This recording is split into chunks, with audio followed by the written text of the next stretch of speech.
नमस्कार भगवान तुम्हें, नमस्कार भगवान तुम्हें, भक्तों का बारंबार यो श्रद्धा रूपी भेंट हमारी मंगलमय स्वीकार्यो। श्रद्धा रूपी भेंट हमारी मंगलमय स्वीकार्यो। तुम कण कण में बसे हुए हो, तुम में जगत समाया है। तुम कण कण में बसे हुए हो, तुम में जगत समाया है। चींटी से लेकर हाथी तक सभी तुम्हारी माया है। चींटी से लेकर हाथी तक सभी तुम्हारी माया है। श्रवण मुनि के मंगल प्रवचन प्रारंभ हों उससे पूर्व सभी हाथ जोड़ करके निवेदन करेंगे, हे गुरुवर, सिर झुका करके नमोस्तु नमोस्तु नमोस्तु। हम सबकी भावना है कि गुरुवर हमको भी मंगल प्रवचन के माध्यम से धर्म मार्ग बतलाने की अनुकंपा करें। नमोस्तु महाराज जी, नमोस्तु महाराज जी, नमोस्तु महाराज। ओम नमः सिद्धेभ्यः।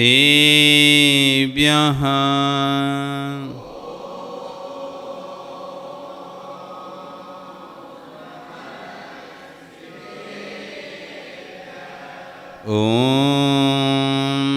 नमः सिद्धेभ्यः।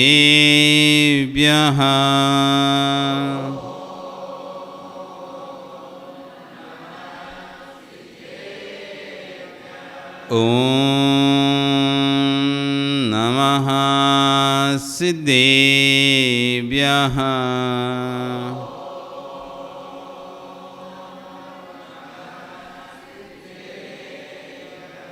तिर्यणि खग्गिणाये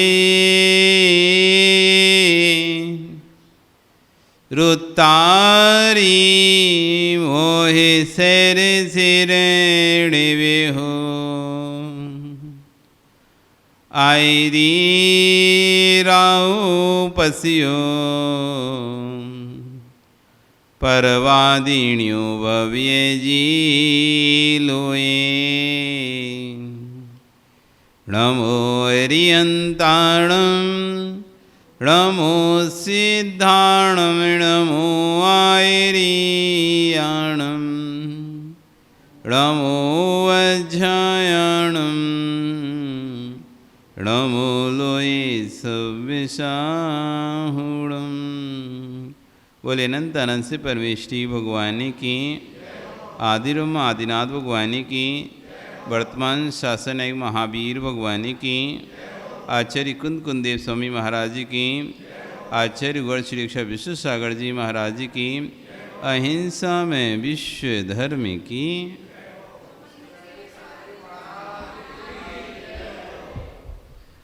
आपका जो जयकारा है ना बहुत कमज़ोर है। जयकारे में भी एक रहस्य है। आपको पता है जयकारा क्यों बुलवाया जाता है? कभी सोचा इस विषय में? अथवा कार्यक्रम के पूर्व मंगलाचरण क्यों करवाया जाता है? इन बातों पर विचार किया? जयकारा बोलने का एक उद्देश्य है, मंगलाचरण करने का उद्देश्य है। जब हम किसी सभा में बैठकर जयकारा बोलते हैं तो जय के नाद से जो हमारे मस्तिष्क में एक वाइब्रेट उत्पन्न होता है। जैसे कुआं है, कुएं में पानी भरा रहता है तो उसमें बाल्टियाँ, कचड़ा मछड़ा सब उसके अंदर आ जाता है। लेकिन जैसे ही हम उसमें बाल्टी डालते हैं तो जोर से बाल्टी जैसे ही जाती है तो क्या होता है, सारा जो कचरा है वो बाल्टी के वाइब्रेशन से तरंग उत्पन्न होती है उस पानी में। बाल्टी की टकरार से पानी में क्या होता है, वाइब्रेट होता है, तरंग उत्पन्न होती है। उस तरंगों से क्या होता है, जितना भी कचरा था वो कैसा हो जाता है, साइड हो जाता है, एक कोने में हो जाता है, और फिर आप स्वच्छ पानी उससे निकाल लेते। और धीरे धीरे बाल्टी डाला आपने तो पता चला कि बाल्टी में ही कचरा भर गया। क्या होगा, ये प्रैक्टिकल आपने कभी किया हो, जिन्होंने कभी कुएं से पानी भरा होगा तो उसको समझ में आएगा कि धीमे बाल्टी डालोगे तो पता चला जितना कचरा था कुएं में वो सब बाल्टी में भर गया, और आपने जोर से बाल्टी डाली तो क्या हुआ, जो कचरा था वो साइड हुआ और फिर साफ पानी आया। ऐसी जो जयकारा चे चे चे, तो ये क्या कर रहे हैं, धीमी बाल्टी डाल के वो कचरा भर के ला रहे हैं। तो पूरा खुलकर जयकारा बोलना चाहिए, बोले आदि ब्रह्मा आदिनाथ भगवान की, वर्तमान शासक न्याय महावीर भगवान की, आचार्य गुरुवर श्री 108 विश्व सागर जी महाराज की। अब थोड़ा, अब देखो तुम्हारा कचरा थोड़ा थोड़ा कम हो गया है ना, धीरे धीरे कम होता जाएगा और एकदम साफ हो जाएगा। चलें, आज हम आचार्यवन कुंद कुंदेव स्वामी महाराज, जिन्होंने कि ग्रंथ रेणसार नाम का एक ग्रंथ लिखा है, ये ग्रंथ श्रवण और श्रावक दोनों की व्याख्या को करता है। जहाँ इस ग्रंथ में श्रावक की चर्या के बारे में वर्णन है, तो वहाँ श्रवण की चर्या, श्रवण मतलब समझते हैं ना, साधु, श्रवण मतलब होता है साधु, और श्रावक मतलब होता है गृहस्थ। दो प्रकार का धर्म है हमारे आगम में। कितने प्रकार का धर्म, बोलो मुंह से, कितने प्रकार का, कौन कौन से, एक साधु का धर्म जिसे मुनि धर्म बोलते हैं, दूसरा श्रावक का धर्म जिसे गृहस्थ धर्म बोलते हैं। कौन कौन से धर्म, मुनि धर्म, जोर से बोलो ना, और गृहस्थ धर्म, गृहस्थ धर्म और मुनि धर्म। गृहस्थ धर्म, गृहस्थों का धर्म क्या है, आप लोग गृहस्थ हैं कि त्रस्त हैं, गृहस्थ हैं या त्रस्त हैं, जो त्रस्त है वही तो गृहस्थ है, जो त्रस्त ना हो वो तो फिर तो मुनि बन जाएगा। जो त्रस्त होता है वही गृहस्थ होता है। तो आप कौन है, गृहस्थ हो ना। तो आपका धर्म क्या है, आपका धर्म क्या है, गृहस्थ तो हो, धर्म क्या है। गृहस्थ तो हमें पता है, आप गृहस्थ हो, त्रस्त भी हो, परेशान भी हो, उदास भी हो, पीड़ित भी हो, सब कुछ हो, लेकिन आपका धर्म क्या है, क्या धर्म है दादाजी, हैं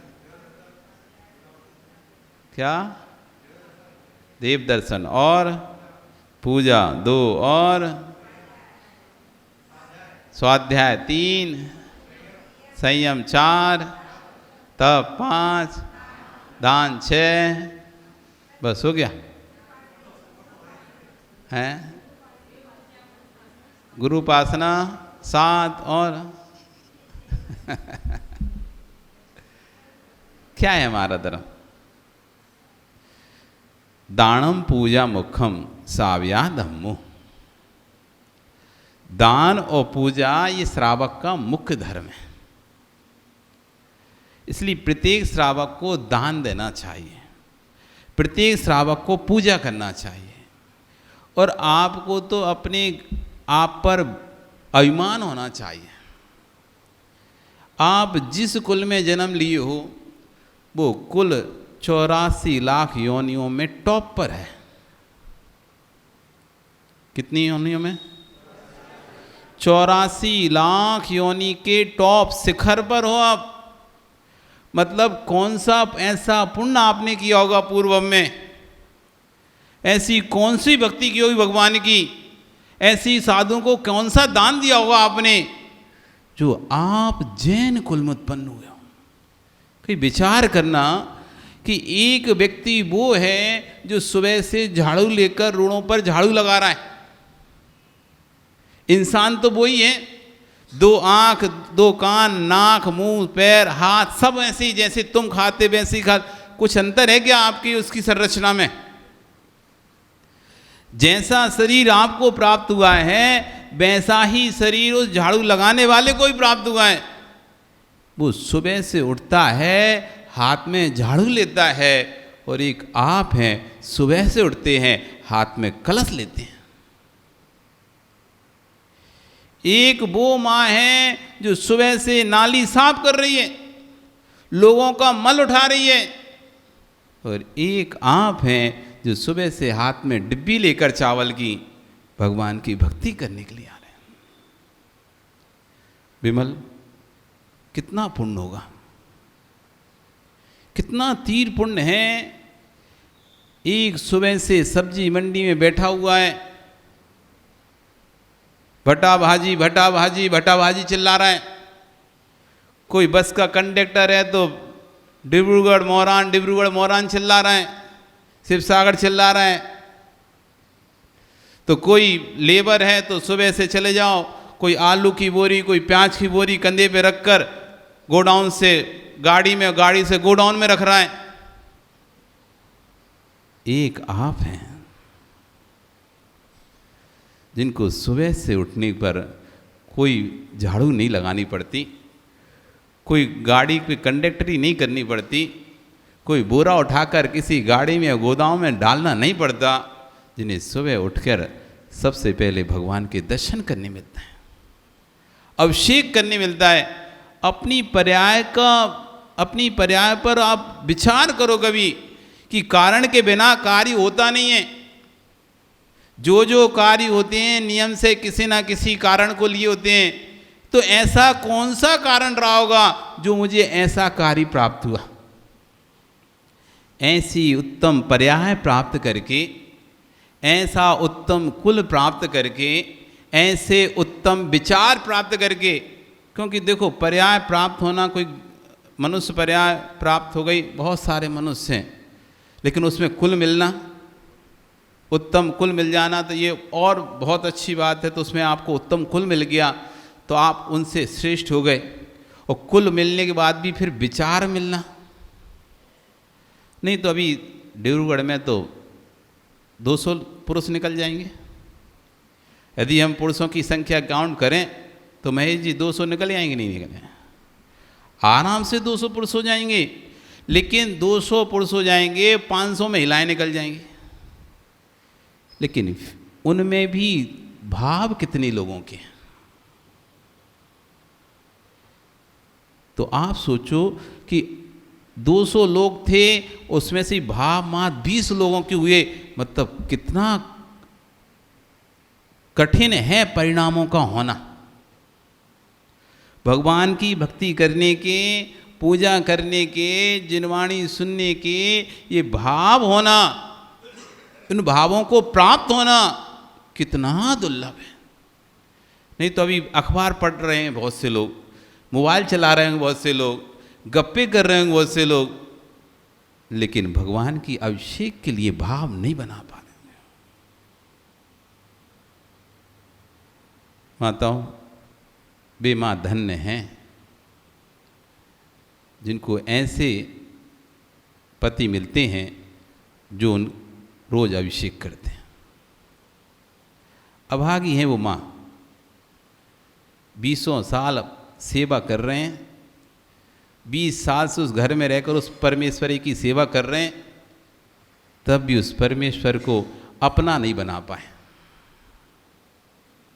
20 साल हो गए, किसी को 25 साल हो गए, किसी को 30 साल हो गए घर में रहते रहते, शादी करके आके, और शादी करके आने के बाद भी 30 साल में आप अपने पति को अपना नहीं बना पाए कि भैया कब तक जब हम तुम्हारी अर्धांगिनी हैं तो दूसरे के हाथ से गंधोदक क्यों लें? जब हमने आपको चुना है, तुमने हमको अपना अर्धांगिनी स्वीकार किया है, पत्नी स्वीकार किया है, हक दिया है, तो गंधोदक हमको आपके हाथ से लेना है। ऐसा आप अपना माहौल अपने घर में नहीं बना पाए। आप सोचो 30 साल में आपने अपनी पूरी 40 साल की पराय आपने घर में दे दी, और घर में देकर भी एक इंसान को भी आप अपना नहीं बना पाए। महाराज जी कोई सुनता ही नहीं है, महाराज जी कोई बात मानते ही नहीं है, आते नहीं, कितना भी बोलो आते ही नहीं है। तो फिर आपने 30 साल में किया क्या? 30 साल उस घर में रहकर किया क्या, जब आपकी बात सुनने वाला उस घर में है ही नहीं है कोई। अपने घर में ऐसा धर्म का माहौल तैयार करना चाहिए कि धार्मिक कार्यों में आपके बेटे के पिता आगे आगे रहें, आगे आगे रहें। वो माँ धन हैं जिनके बेटे के पिता देखो आज वस्त्र पहनकर अभिषेक के यहाँ स्थान पर बैठे हुए हैं। इसलिए अपने पुण्य को जगाओ, उनको जगाओ, बोलो कि नहीं आपको मंदिर में अभिषेक करना होगा। और यदि आप अभिषेक नहीं करते हैं कोई बात नहीं, आपको कुछ नहीं कहेंगे, उसका प्रायश्चित हम करेंगे, उसका प्रायश्चित हम करेंगे। आप नीरस करना शुरू कर दो, रस त्याग करना शुरू कर दो। मनोवती की कथा याद है क्या आपको? मनोवती की कथा याद है क्या? गज मुक्ता चढ़ाकर ही आहार करूंगी, उसका नियम था। उसने मिराज से नियम लिया था कि मैं गज मुक्ता चढ़ाऊंगी उसके बाद ही भोजन करूंगी। उसका पिता बहुत धनवान था, बहुत पैसे वाला था, तो प्रतिदिन उसे गजमुक्ता मिलते थे तो मंदिर में चढ़ाती थी शादी के पहले, और खूब भगवान की भक्ति करती थी। अब शादी हो गई, अब शादी होने के बाद अब ससुराल में कैसे गए, गजमुक्ता चाहिए।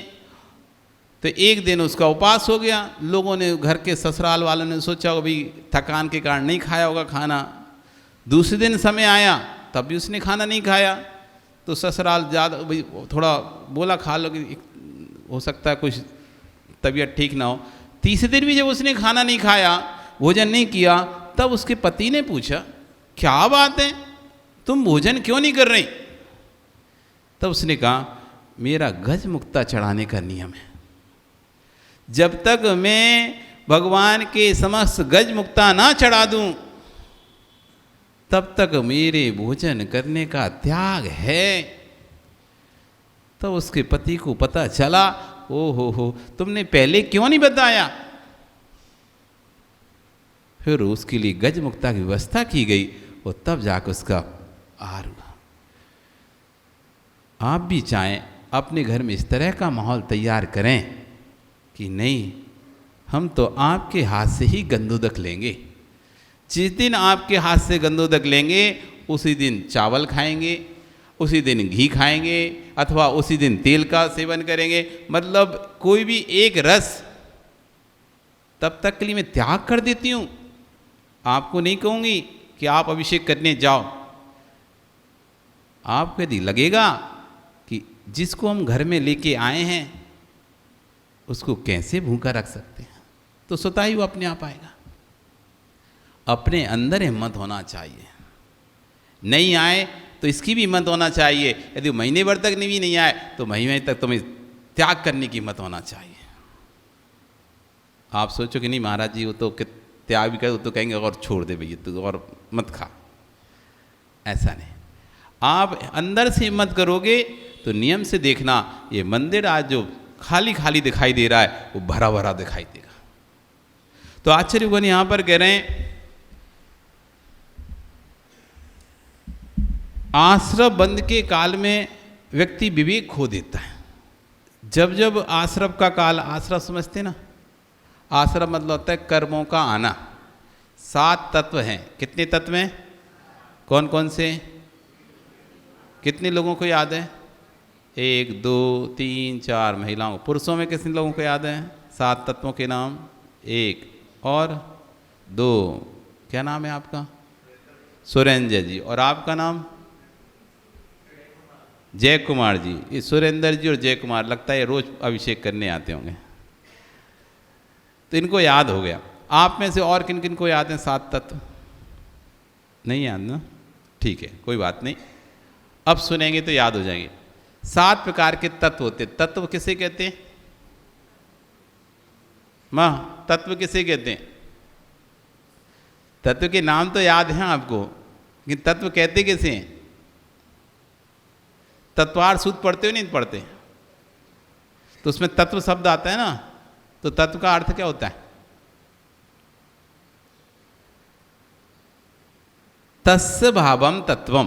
पहले तत्व समझे। तस्य भावम तत्वम, जो जिसका स्वभाव है वही उसका तत्व है। जैसे जीव का स्वभाव क्या है? जीवत्वपना। जीवत्वपना जीव का स्वभाव है, मतलब जीव कभी अपने चेतन स्वभाव से भिन्न नहीं होगा, वो अपने जीवत्वपने को कभी नहीं छोड़ेगा।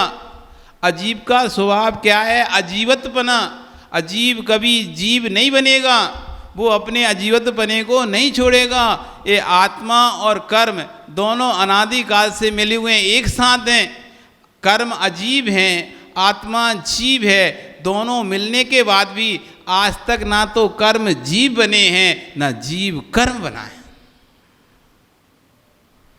तस्य भावम, जो जिसका भाव है वो उसका तत्व कहलाता है। जैसे जीव का तत्व जीवत्व, अजीव का तत्व अजीवत्व, आश्रव का तत्व आश्रवत्व, संवर का तत्व संवरत्व, बंध का तत्व बंधत्व, निर्जरा का तत्व निर्जरत्व, मोक्ष का तत्व मोक्षत्व। जीव, अजीव, आश्रव, बंध, संवर, निर्जरा और मोक्ष, ये 7 तत्व हैं। तस्य भावम, जो जिसका स्वभाव है या जो जिसका भाव है उसका तत्व कहलाता है। मनुष्य, मनुष्य का तत्व क्या कहलाया? मनुष्यत्व। मनुष्य कभी जानवर नहीं बनेगा, वो मनुष्यत्व ही रहेगा। मनुष्य का भाव मनुष्यत्व, देव का भाव देवत्व, नारकी का भाव नारकत्व, त्रियंश का भाव त्रियंचत्व। त्वा प्रत्यय जैसी लगाते किसी भी चीज में, त्वा जीवत्व। भव्य का भव्यत्व, अभव्य का अभव्यत्व। भव्य हमेशा भव्य रहेगा, अभव्य हमेशा अभव्य रहेगा। कभी भव्य अभव्य नहीं बनेगा, अभव्य कभी भव्य नहीं बनेगा। ये तत्व है। ये 7 तत्व हैं। इन 7 तत्व में जीव का जो भाव है, जीव का जो स्वभाव है वो जीवत्व है, वही उसका तत्व है। तो पहला तत्व कौन सा? जीव। दूसरा अजीव। तीसरा आश्रव। आश्रव की बात चल रही थी। आश्रव मतलब कर्मों का आना। जब हम कोई परिणाम करते हैं, कोई भाव करते हैं, चाहे अच्छे भाव करें चाहे बुरे भाव करें, उससे ज्ञानावर्णी, दर्शनावर्णी, वेदनीय, मोहिनीय, आयु, नाम, गोत्र, अंतराय, इन 8 कर्मों से कोई एक कर्म आता है। तो आयु कर्म तो पूरे जीवन काल में एक ही बार आता है। बाकी 7 कर्म बिल्कुल वहाँ पर उम्मीदवार जैसे खड़े हुए, जैसे बाहर कोई उम्मीदवार खड़ा, बाहर लो भीड़ लगी और आपने जैसे ही गेट खोला अंदर आना है तो फटाक से अंदर आ गया कोई। 7 कर्मों की लाइन लगी है और जैसे ही तुमने कोई सा भी गेट खोला और फटाक से वो व्यक्ति अंदर।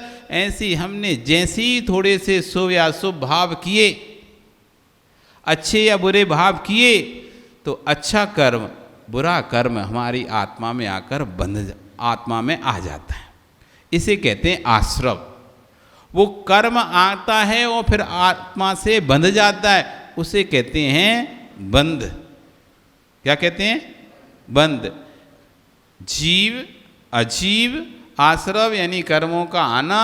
जब जीव भाव करता है तो अजीब कर्म आत्मा में आते हैं, तो उसे कहते हैं आश्रव। और जब वे कर्म बन जाते हैं तो उन्हें क्या कहते हैं? बंद। अब जब हमको बोध होता है कि हम गलत कर रहे हैं, जब हमको ज्ञान होता है, जब हम सोचते हैं हम गलत कर रहे हैं, तो फिर हम तस्मिच्छामि दुक्कडम करते हैं। हे भगवान, अब मैं ऐसी गलती पुनः नहीं करूँगा, मैं अपनी गलती का प्रायश्चित करता हूँ, मेरी गलती पुनः ना हो। जब ऐसा भाव करते हैं तो जो कर्म आ रहा होता है अशुभ कर, वो रुक जाता है। क्या हो जाता है? रुक जाता है। तो इसका नाम हो गया संवर। क्या हो गया बेटा? संवर, यानी रुक जाना। अब जो हम कर चुके हैं,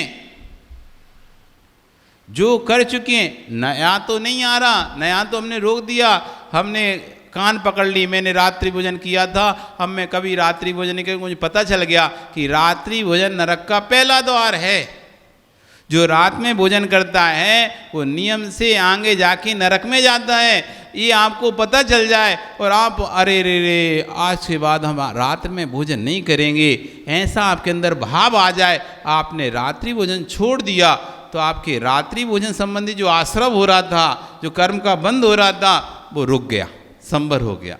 लेकिन जो बंद चुका है, जो पहले हम खा रहे थे तब से, उससे जो कर्म का बंद हो रहा था, अब उसको कैसे करें? तो उसको अब तपस्या के द्वारा, व्रतों के द्वारा, नियम के द्वारा, प्रायश्चित के द्वारा, गुरु के पास जाकर प्रायश्चित लेकर उसको अब हम आत्मा से पृथक करेंगे। उसे कहते हैं निर्जरा। उसे क्या कहते हैं वकील साहब? निर्जरा। यानी जो कर्म हमने बांध चुके हैं, जो हमारी आत्मा में बंध चुका है, ऐसे कर्म का थोड़ा थोड़ा अनुभाग कम होना, आत्मा से निकलना, ये निर्जरा कहलाती, निर्जीर्ण कहलाता है। और फिर आता है अंत में मोक्ष। जब आत्मा पूर्ण रूप से कर्मों से छूट जाती है तो कर्म पृथक हो जाते हैं, आत्मा पृथक हो जाती है, दोनों का संबंध अलग अलग हो जाता है, तो उसे कहते हैं मोक्ष। मोक्ष मतलब होता है छूटना। मोक्ष मतलब होता है छूटना। मोक्ष मतलब ये नहीं समझना कोई स्थान, नाम का स्थान पर पहुंचना मोक्ष है। किसी स्थान पर पहुंचने का नाम मोक्ष नहीं है, यहीं पर मोक्ष होता है। कहाँ पर होता है मोक्ष? ये मध्य लोक में मोक्ष होता है। अभी तक आप सुन ले ऊर्ध्व लोक में ऊपर मोक्ष। मोक्ष यहाँ होता है। कर्म ऊपर छूटते हैं कि नीचे छूटते हैं? यहाँ कर्म छूटते हैं तब ऊपर जाता है, या ऊपर जाकर कर्म अलग अलग होते हैं? कहाँ होते हैं? मध्य लोक में ही तो होंगे ना। जब यहाँ कर्मों का पृथक्करण हो जाएगा, यानी यहाँ पर वो व्यक्ति जब कर्म, आत्मा उन कर्मों से पूरी रूप से छूट जाएगी, उसी का नाम तो मोक्ष है। जब यहाँ मोक्ष होता है तो आत्मा का स्वभाव है ऊपर गमन करना। जैसे ही यहाँ मोक्ष होता है तो आत्मा का स्वभाव कैसा है? ऊपर की ओर जाना। जैसे दीपक का स्वभाव क्या होता है? ऊपर की ओर जाना। आप कितनी भी आग लगा दो, हवा चलेगी, इधर उधर घूमेगा, लेकिन जैसे ही हवा बंद होगी तो उसकी ले ऊपर ही जाएगी। अग्नि कैसी भी हो, कहीं में भी आग लगाओ, अग्नि का स्वभाव ही ऊर्ध्वगमन है। लकड़ी में लगाओ, बांस में लगाओ, घास में लगाओ, घर में लगाओ, दीवार, मतलब कहीं भी आग लगे कहाँ जाती है? ऊपर की ओर ही जाती है। ऐसी आत्मा का स्वभाव है ऊपर की ओर गमन करना। कहाँ की ओर गमन करना? ऊपर की ओर गमन करना। तो जैसी कर्म और आत्मा का पृथक्करण होता है तो आत्मा ऊपर की ओर जाती है। और ऊपर की ओर कहाँ तक जाती है? जहाँ तक धर्म द्रव्य होता है वहाँ तक जाती है। ये लोक के आखिरी तक धर्म द्रव्य है, वहाँ तक ये आत्मा जाती है। उसके बाद धर्म द्रव्य नहीं है तो आत्मा में तो शक्ति है ऊपर जाने की, लेकिन उस द्रव्य का ही अभाव है, धर्म द्रव्य का। इसलिए आत्मा लोक के अग्रभाव पर जाकर स्थित हो जाती है, जिसे हम कहते हैं सिद्धालय, सिद्धों के रहने का निवास स्थान। उसे हम कहते हैं मोक्ष। उपचार से मोक्ष, क्योंकि वहाँ पर मोक्ष वाली यानी छूटी हुई आत्माएं, वहाँ पर कर्मों से रहित आत्माएं वहाँ पर रहती हैं, इसलिए उस स्थान का नाम क्या हो गया? मोक्ष। ये 7 तत्व हैं। इन 7 तत्वों को कह रहे हैं कि आश्रव के काल में, बंध के काल में हम अपना विवेक खो देते हैं। जब उसका उदय आता है तब रोते हैं। अशुभ करते समय हमें भान नहीं रहता हम अशुभ कर रहे हैं, लेकिन अशुभ का जब उदय आता है तब हम कहते हैं हमने क्या किया था ऐसा जो हमको ऐसा हुआ।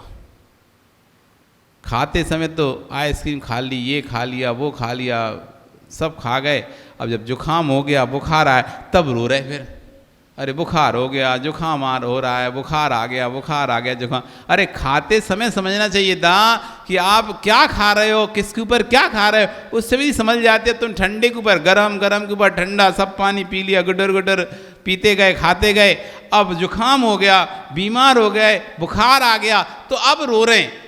यदि ये भोजन करते समय ये समझ लेते कि मुझे कैसा खाना है, कितना खाना है, तो ये बीमार नहीं होते। तो आचार्य भगवान कह रहे हैं कि अभी तुम्हारे लिए शरीर मिला है, बुद्धि मिली है, विवेक मिला है, ऐसे समय में आप अपने पर्याय को, अपनी शक्ति को भोगों में लगा दो, पापों में लगा दो, चाहे भगवान की भक्ति में लगा दो। यदि इस शक्ति को आपने भगवान की भक्ति में लगा दिया, अपनी संपत्ति को दान में लगा दिया, तो आगामी काल में आप सुखपूर्वक जीवन व्यतीत करोगे। और आपने अपनी पर्यायों को भोगों में लगा दिया, पापों की नालियों में बहला दिया, अपने धन संपत्ति को बेकार के कार्यों में व्यय किया है, तो आगे जाके फिर आप दुखी होगे। तो कह रहे आश्रव बंद के काल में विवेक खो दिया, जब विवेक आया तब तक उदय आ चुका था। बहुत सारी चीज़ें हम निर्णय ले लेते हैं और जब तक समझ में आता है निर्णय ले कि गलत निर्णय हुआ, तब तक तो काम गड़बड़ हो जाता है। निर्णय लेते ही समय सोच लेते कि निर्णय कौन सा कैसा लेना है। कभी आपने शतरंज चेस खेली हो तो आदमी चलने के बाद अरे ये गलती हो गई, गलती चल दी, ऐसे करता ही नहीं करता। चलते समय उसने ध्यान नहीं दिया, गोटी चल दी और जब देखा कि सामने वाला तो उसको हटा देगा हमारी गोटी को, हमको घाटा हो गया, तो अरे रे रे ये बाप नहीं नहीं नहीं नहीं, पर अब तो काम हो ही चुका है। तो उदय काल जब तक हमको समझ में आता है तब तक उदय काल आ जाता है। इसलिए बंदे के काल में समझ रहे हो अभी आपका अच्छा समय चल रहा है, सोने का टाइम चल रहा है। कौन सा टाइम चल रहा है? कौन सा सोने का? ये वाला सोने का नहीं, गोल्डन चांस, गोल्डन टाइम चल रहा है। नहीं तुम समझो सोने का मतलब महाराज जी कह रहे सोने जाना है तो सोने का टाइम नहीं, गोल्डन टाइम चल रहा है। क्यों गोल्डन टाइम चल रहा है? इसलिए चल रहा है शरीर स्वस्थ है, क्योंकि पहला सुख जगत का निरोगी काया। सबसे बड़ा सुख जगत में कोई है? पैसा नहीं है, संपत्ति नहीं है, परिवार नहीं है, घर नहीं है, कुछ भी नहीं है। पहला सुख यदि कोई है तो निरोगी काया है। काया निरोगी है तो पैसा अच्छा लगता है, काया निरोगी है तो भोजन अच्छा लगता है, काया निरोगी है तो घर के परिवार की सदस्य की चहल पहल सब अच्छी लगती है। अब तुम बीमार पड़े हो तो कोई हंस भी रहा है तो तुम्हें चिड़चिड़ हो रही है, कोई बात भी कर रहा है तो तुम्हें चिड़चिड़ हो रही है, तुम्हें गुस्सा आ रहा है। क्यों? हम बीमार पड़े हैं और इन्हें मजाक सूझ रहा है। और वही व्यक्ति जब तुम स्वस्थ होते हो मजाक करे तो आपको और मजा आता है, आप भी चार मजाक कर लेते हो मजाक के साथ। ऐसा नहीं होता क्या? जब आप स्वस्थ हैं तो कोई मजाक करे तो आपको भी अच्छा लगता है। हाँ हाँ, घर में बच्चों की आवाज़ें भी आपको अच्छी लगती है, चहल पहल भी अच्छी लगती है, टीवी की आवाज़ भी अच्छी लगती है। और वहीं आप बीमार पड़े हो तो ना तो घर के बच्चों की आवाज़ अच्छी लगती, ना चहल पहल अच्छी लगती, ना कपड़े अच्छे लगते, ना भोजन अच्छा लगता, ना घर अच्छा लगता, कुछ भी नहीं सुहाता। इसलिए आचार्य ने कहा पहला सुख कौन सा? निरोगी काया। तो आपके पास काया है कि नहीं निरोगी? तो गोल्डन टाइम चल रहा ही नहीं चल रहा, नहीं तो बीमार पड़े होते, भाव होते भगवान की भक्ति करने के, भाव होते मुनियों को आहार देने के, लेकिन नहीं दे पाते। तो इतना अच्छा समय चल रहा है गोल्डन टाइम कि पहला सुख आपके पास है निरोगी काया। दूसरा सुख घर में हो माया, दूसरा सुख घर में हो माया। पैसा है तो निश्चिंत है, नहीं तो सुबह जिनको सुबह शाम की चिंता लगी रहती है, ना तो धर्म कर पाते हैं, ना कुछ दान दे पाते हैं, कुछ भी नहीं कर पाते। क्यों? है ही नहीं है तो कहाँ से दें। तो दूसरा सुख क्या है? घर में हो माया। पहला सुख निरोगी काया, वो आपके पास है। दूसरा सुख घर में हो माया। एक जैन समाज ऐसी है, कोरोना काल में किसी के सामने हाथ नहीं फैलाई। कोरोना काल में दुनिया को दिया है इसने, किसी से मांगा नहीं है। पूरे देश में जैन समाज ने खूब दान दिया। कोरोना काल में खूब लोगों को भोजन कराया, खूब लोगों की चैरिटी में पैसा दिया, सब कुछ दिया, लेकिन स्वयं किसी के यहाँ मांगने नहीं गए किसी दरबार में। इतना पर्याप्त धन है जैन समाज के प्रत्येक सदस्य के पास, यदि वो कुछ भी ना करे सूखी दाल रोटी तो खा सकता है बैठ के शांति से। कुछ भी व्यापार ना भी हो तो इतना उसके पास है, अपनी दाल रोटी, अब 56 भोग तो नहीं कह सकते, लेकिन दाल रोटी तो अपनी शांति से खा सकता है कुछ नहीं करने पर। तो कह रहे हैं कि दूसरा सुख घर में हो माया, तो आप दूसरे सुख से भी सुखी हो। आप सोचो गोल्डन टाइम चल रहा है, नहीं तो आप देखो कैसे गरीब लोग पड़े हुए हैं, खाने को नहीं है। जिसे तुम छोड़ देते हो जूठन खा लेते हैं, जिसे तुम नहीं खाते वो खाना खाते हैं, जो फल तुम नहीं खाते वो फल खाते हैं, जो सब्जी तुम नहीं खाते वो सड़ी सब्जी खाते हैं। नहीं खाते क्या? ऐसे ऐसे लोग भी तो हैं ना। अब देखो घर ही नहीं उनके, भी बेघर होकर वो रोड पे पड़े हुए हैं, पानी भर गया, रोड पे पड़े हैं, सब कैसे रह रहे हैं? तो दूसरा सुख भी आपके पास है। पहला सुख निरोगी काया, दूसरा सुख घर में हो माया। अब बताओ आपका गोल्डन टाइम चल रहा है नहीं चल रहा? अब ऐसे समय में भी यदि आप भगवान की भक्ति पूजा नहीं कर पाएँ, साधुओं को दान नहीं दे पाएँ, तो अब आगे आपका अच्छा समय नहीं आएगा। इससे अच्छा तो और समय नहीं आने वाला। और वैसे भी दान वही दे पाएगा, आहार दान तो आचार्य ने कहा है कि वही दे सकता है जिसने अशुभ आयु का बंध ना किया, जिसने त्रिंच आयु का बंध कर लिया हो, नरक आयु का बंध कर लिया हो, अथवा त्रिंच या नरक आयु बंध करने वाला जीव हो। ऐसा जीव साधु के हाथ पर ग्रास नहीं रख सकता। पद्म पुराण पढ़ लो, राम लक्ष्मण सीता तीनों जंगल में दंडक वन में हैं। सीता कह रही कि स्वामी स्वामी, जब हम अयोध्या में थे तो पहले मुनियों को पड़गान करते थे, आहार देते थे, उसके बाद भोजन करते थे। अब देखो कैसा कर्मकोदय आया है कि वन में हम किसको आहार दें। तो राम कहते चिंता मत करो, आप तो पड़गान के लिए खड़े हो, भोजन तैयार है, तो आप तो पड़गान के शुद्ध भोजन तैयार है, पड़गान के लिए खड़े होते हैं, अपना पुण्य होगा तो कोई ना कोई आ जाएगा। और तभी देखते हैं कि थोड़ी देर में 2-4 रिद्धि मुनिराज हार की खोज के लिए निकले। और जैसे ही राम देखते हैं, कहते हैं सीता सीता देखो, 2 मुनिराज चले आ रहे हैं। और जैसे इनको देखते हैं दोनों, हे स्वामी नमोस्तु नमोस्तु नमोस्तु, जोर से बोलते हैं, आत्रो आत्रो आत्रो, तिष्ठो तिष्ठो तिष्ठो, मन शुद्धि, वचन शुद्धि, काय शुद्धि, आहार जल शुद्ध है, आइए स्वामी आइए स्वामी आइए स्वामी। ऐसे कर कर उच्च स्वर में पड़गान करते हैं। आप लोग कैसे करते हैं? आप लोग कैसे करते हो? करते भी हो कि नहीं करते? करते भी नहीं करते? वकील साहब करते ही नहीं करते? अब सोचो, अपना गोल्डन टाइम चल रहा है।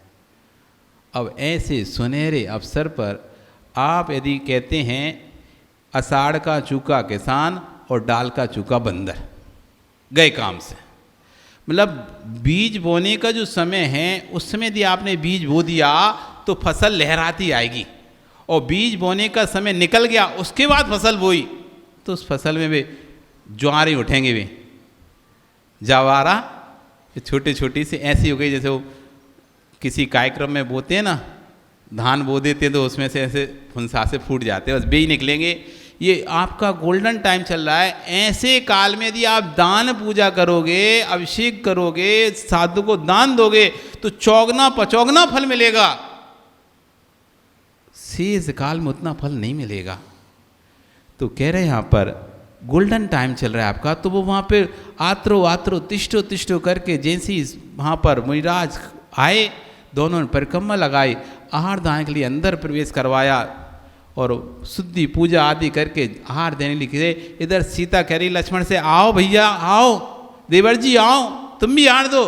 देवर जी के नहीं नहीं आप दो, हम तो देख रहे हैं।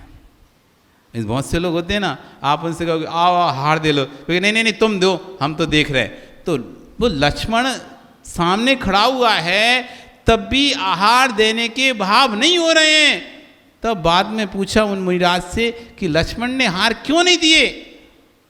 तब मुनिराज कहते हैं इसने नरक आयु का बंध कर चुका है। नारायण का नियम है वो नरक में ही जाता है। श्री कृष्ण मुनिराज की सेवा करने के लिए, मुनिराज की सेवा करने के लिए उसने औषधि तैयार की। उसने पूरे नगर में तो औषधि भेज दी, लेकिन खुद औषधि नहीं दे पाया। पूरे नगर में व्यवस्था कर दी, सब उनकी महाराज की कहीं भी जाएं तो वहां औषधि भिजवा दी, लेकिन स्वयं आहार देने के भाव नहीं बना पाया, क्योंकि स्वयं नरकगामी जीव है। लक्ष्मण स्वयं नरकगामी है। सेवा तो कर देगा, घर में व्यवस्था भी कर देगा, सामग्री ला देगा, सब कुछ ला देगा। बाहर से खड़े खड़े जितनी देर आहार देने वाला अंदर खड़े खड़े देगा, वो बाहर से खड़े खड़े उतनी देर देखता रहेगा, लेकिन परिणाम नहीं होंगे। अपने अपनी परिणामों की परीक्षा कर लो, अपने अपनी आयु की परीक्षा कर लो, और बोल देना सबको कि भैया अपने अपनी गति पता कर लो कौन सी हुई है। कहीं ऐसा तो नहीं नरक आयु बंद गई हो तुम लोगों की, या तिरंच आयु बंद गई हो, इसलिए आहार देने के परिणाम नहीं हो रहे। तो माता आप अपने घर में पूछ लेना किन किन के हो रहे हैं, किन किन के नहीं हो रहे। नहीं हो, भाव ना हो तो समझ लेना या तो बंधने वाली है अथवा बंध चुकी है। आज आपका समय हो गया, कल फिर आओगे, पर्या रही तो और चर्चा करेंगे। बोली भगवान महावीर स्वामी की। चलें।